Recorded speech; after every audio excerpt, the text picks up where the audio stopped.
Bismillahirrahmanirrahim. Nahmaduhu wa nusalli ala rasulihil karim, amma ba'd. Бүткіл аламдардың жаратушысы болған Аллах Тағалама бардық мақтаулар болсын. Жана Расулуллах саллаллаху алейхи ва салламға Аллах Тағаламдың рахматы, жана саламы, жана берекесі болсын. Шүгір алхамдулиллах, өткөнкү жумада Пайғамбарыбыз саллаллаху алейхи ва салламды эмне үчүн жакшы көрүү керек? Жана ошондой эле Пайгамбарыбыз саллаллаху алейхи ва салламдын чоң аталарыдан Абдыманаф уулу Хашим уулу Абдулмутталиб туурасында сабак кылып, Замзам кудугу менен аяктаган элек. Бүгүнкү жумадагы сабагыбыз буйруса Абдыманафтын Абдулланы курбандыкка чалуусу, ошондой эле Абдуллахтын Амина менен үйлөнүүсү, Пайгамбарыбыз саллаллаху алейхи ва салламдын дүйнөгө келүүсү туурасында сабак кылабыз. Өткөнкү сабакта айткандай, Абдулмутталиб касам ичкен эле. Бул касам Меккенин Курайштери чоңдору бардыгы келип, сен өзүң кантип казмак элең дегенде, Абдулмутталиб Аллах Таалага касам ичкен эле. Алла, эгерде сен мага 10 бала бере турган болсоң, 10 баламдан бирөөсүн курбандыкка чаламын деп. Ошентип касам ичти. Кудукту казып бүттү. Бир күн олтуруп Аллах Таалам Абдулмутталибке 10 бала берди. Бир баласыны курбандыкка чалуу уадасын, Аллахка берген касамын эстеп, балдарынын баарын чогултту. Балдарын айтты: балдар, билесиңер, Аллах Таалага берген уадам бар. Араңардан бирөөнү курбандыкка чалуум керек дегенде, балдардын бардыгы разы болгон. Курбандыкка чалууга балдардын бардыгы разы болот. Ошондо Абдулмутталиб 10 ок алат. Ар бир октун чекесинде 10 баланын аты жазылган эле. Абдулмутталиб Кабага барат. Тарых китептеринде айтылгандай, Кабанын айланасы буттар менен оролгон эле. Кээ-бир риваяттарда 360 бут болгон дейт. Ал эми Кабанын ичинде 4 кудайча болгон. Ошол кудайчалардан бирөөсү Хубал дейт. Хубалдын астында адамдар чучукулак таштаган. Ошол жерге келип Абдулмутталиб окторду чучукулакка таштайт. Чучукулакта курбандыкка чалына турган баланын аты Абдуллах деп чыгат. Абдуллах деп чыгат. Уккан, кулагына ишенбеген Абдулмутталиб кантип Абдуллах курбандыкка чалынсын деп окту алып караса, чындап эле октун жанында жазылган ат Абдуллах эле. Абдулмутталиб үйүнө кайтат. Эми кайра кайтып келе жатып, ар түрлүү ой келет. Бала, билебиз, бала бул адамга кандай жакын болот, канчалык баланы адам баласы, ата эни баланы канчалык деңгээлде жакшы көргөндүгүнү бардыгыбыз билебиз. Дүйнөдө эң кымбат нерсе, байлык, бийликти жоготкондон дагы оор нерсе, бул баланы өлүмгө берүү деген нерсе.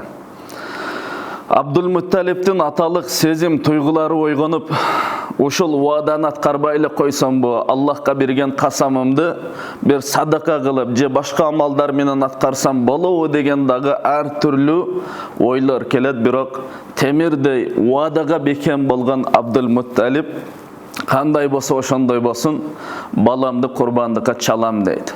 Бул жерде караңыз, урматтуу туугандар, кыяматка чейинки келе турган мусулмандарга сабак боло турган нерсе уадага туруу деген нерсе. Бүгүн адамдарды карасак, мындай жашоону карай турган болсок, бүгүн көпчүлүк адамдарда уада беребиз. Аллах Таалага, Аллахка касам деп касам ичебиз.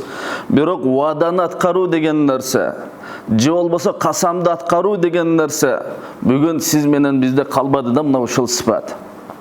Ошондуктан Пайгамбарыбыз саллаллаху алейхи ва саллам бир хадисинде айтат: аятул мунафиq салас. Мунафиктин 3 белгиси бар дейт. Демек, уаданы аткарбоо деген бул мунафиктин сыфаты экен. Пайгамбарыбыз саллаллаху алейхи ва саллам айтат: мунафиктин 3 белгиси бар дейт. Ида хаддаса казиба. Сүйлөсө жалган сүйлөйт. Ва ида ваада ахлафа. Уада кылса уадага турбайт. Wa idha u'tumina khana, qachon amonat qo'yilgan bo'lsa, amonatga xiyonat qiladi deydi. Demek qaysil adam va'dan atqarmadi, amonatga xiyonat qilib жатады, сөйлеген сөзінде жалған, demek бұл адамда munofiq, екі жүздүүлүктүн белгisi бар екен. Бұл адам қорқыш керек.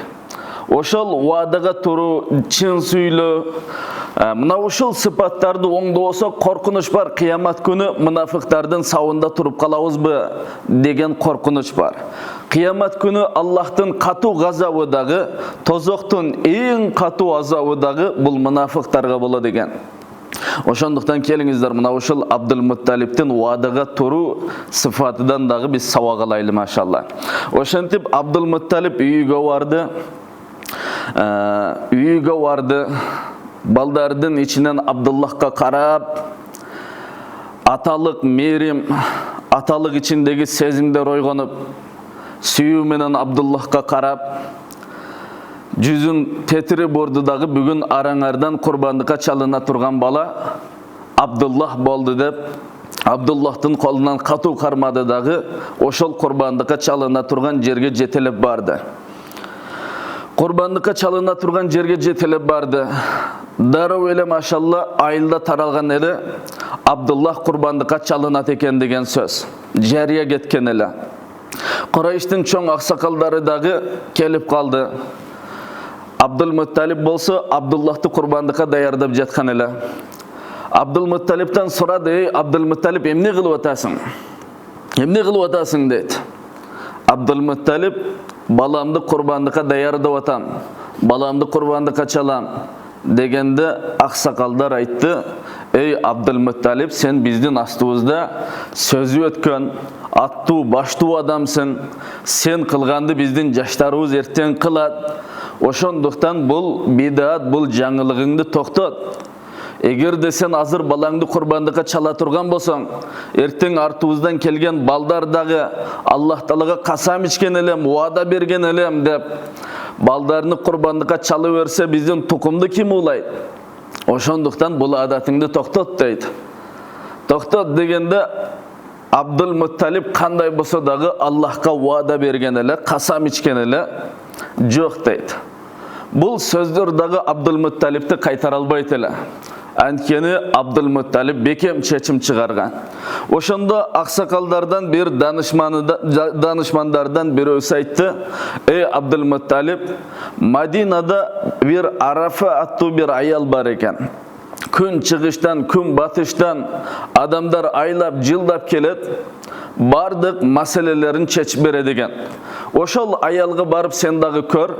Эгерде ошол аял балаңды курбандыкка чаласың деген болсо, анда биз каршы эмеспиз. Эгерде сага жол таап берген болсо, анда баарыбыз үчүн эң жакшы мына ушунда болот." Дегенде Абдул-Мутталибке бир аз жылуу кабар болгондой, машалла, Абдул-Мутталиб Абдуллахты алып түз эле Мадинага аттанат. Мадинага барса, Хайбар деген жерде, ошол жерде конгон экен.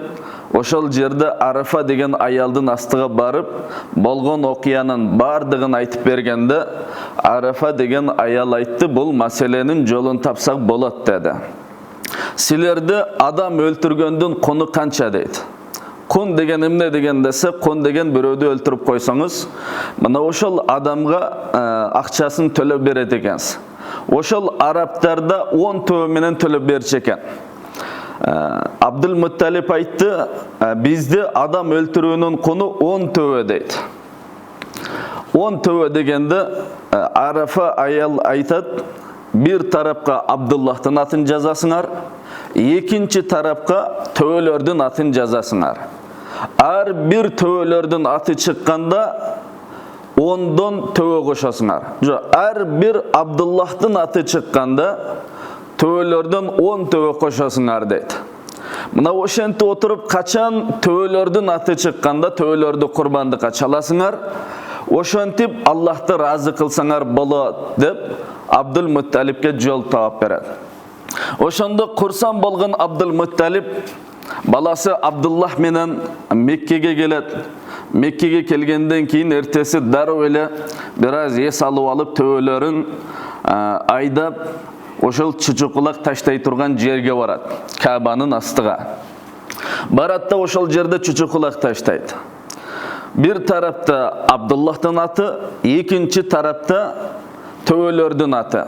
Mekke'deki adamlardan bardığı çoğulgan. Oşol жерде çuçukulak taştaydı. Çuçukulakta taştaganda birinçili Abdullah'ın atı çıgat. İkinci, üçüncü, törtüncüsünde dağı Abdullah'ın atı çıgat. Oşentip töölör sanga sanı koşulu olturup 70-80'ge jetti. Birok dağı deli Abdullah'ın atı çıgat ele. Adamlardan bardığı kıcalat, жерди карап, эмне Abdullah deymi kurbandıka çalavuz beyçeli Abdullah'ın atı çıkpayt degende kılıp bardығы kıcalat.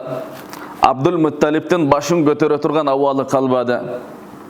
Oşantip töölördün sanı 100'ge jetkende töölördün atı çıktı. Adamlardan bardığı kursan Abdullah aman kaldı de. Birok Abdülmuttalip aytat, Ali kursan bolgonga erti, çındap jaratkan Rabbim menden razı olgonduguna çındap жүрөгüm bilişi üçün dağı 3 jolu çuçukulak taştaysın deydi.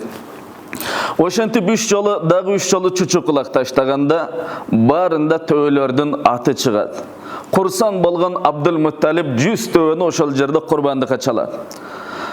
Kurbandıka çalıngan etti Mekke'de kança adam bolsa bardığı etten oğuz deydi. Hadiste geledi, rivayetlarda geledi. Jana kançalagan jandular bolsa, jaşagan jer betinde jaşagan jandular bolsa, alardan bardığı oşol etten jedi deydi. Et jebegen jandu adam zatı kalbады deydi. Hem oşanda Abdülmuttalip jariya kıldı elge, aman kalgan balamdan tukum olanışı üçün Abdullah'ты üylöndürem dep. Biz murda aytkanday, Peygamberimiz sallallahu aleyhi ve sellem'den nuruga kızmat kılgan Abdullah'ka bolgan özgöçü adamlarda süyü muhabbet bar ele. Her bir adam Abdullah'tan türü kalıсын engseyt, üylönüm degen jariyadan keyin her bir üy bile Abdullah'ты küyö bala kılsam degen ümit menen ümit kılat ele. Abdullah bizden üyge küyö bala bolsa der.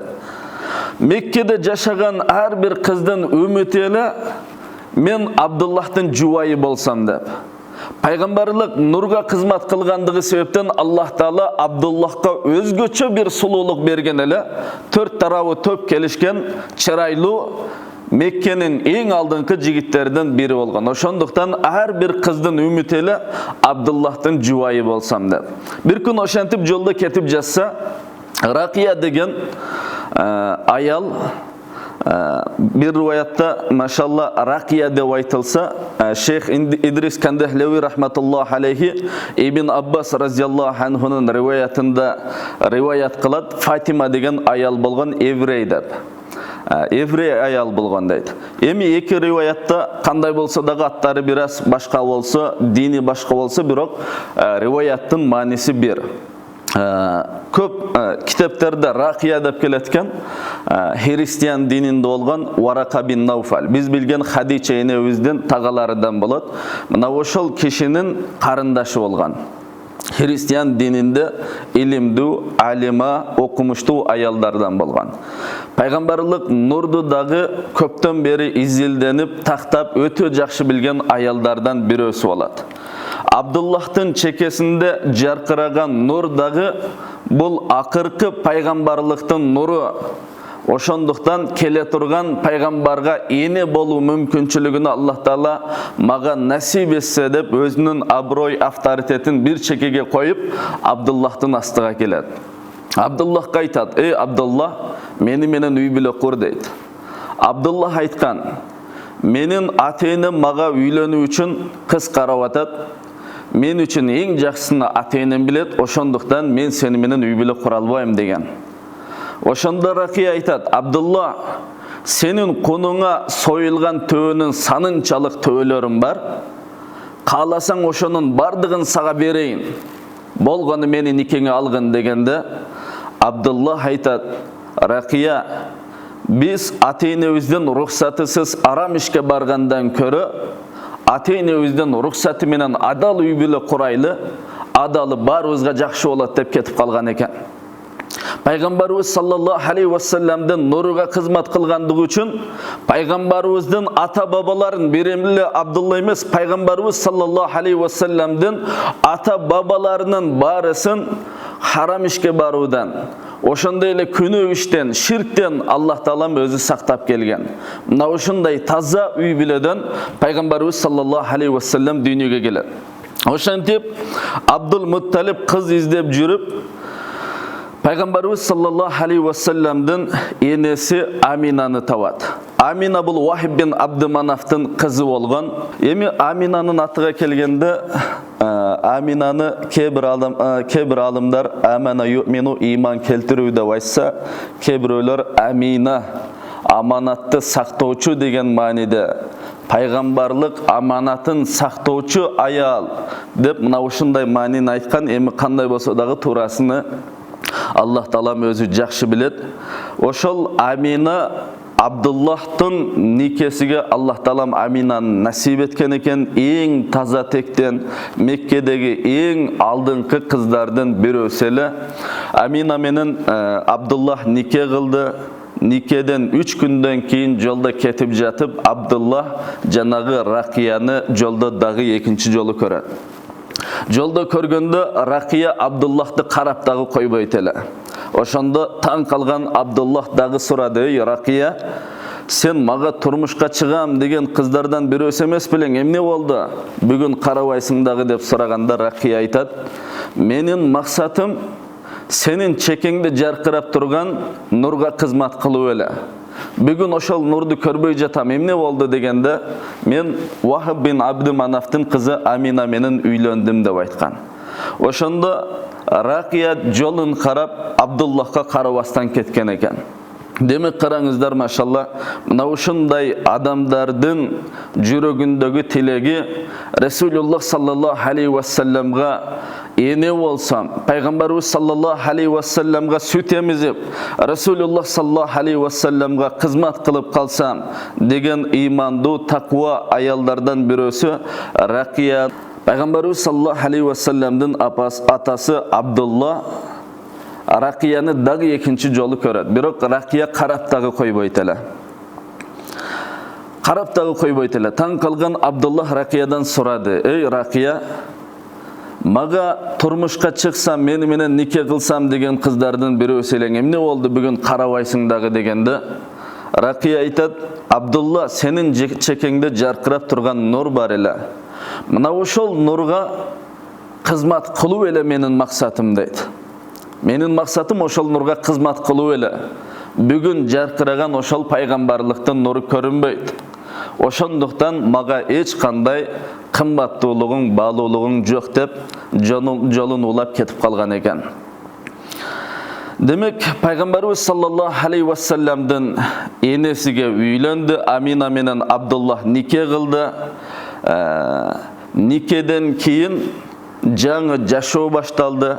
Bir kança gün ötkөндөн кийин Шам кербени жолго чыгып жаткан эле адамдар Абдуллахка дагы айтып калат: "Сен жаңы үй билесиң, ошондуктан ушул Шамга чыккан кербенге кошулсаң, бир аз акча кыласың, жашооңа керек болот. Ошондуктан кандай дейсиң, кошулбайсыңбы?" дегенде Абдуллах бул нерсеге ыраазы болот, жолго чыгат.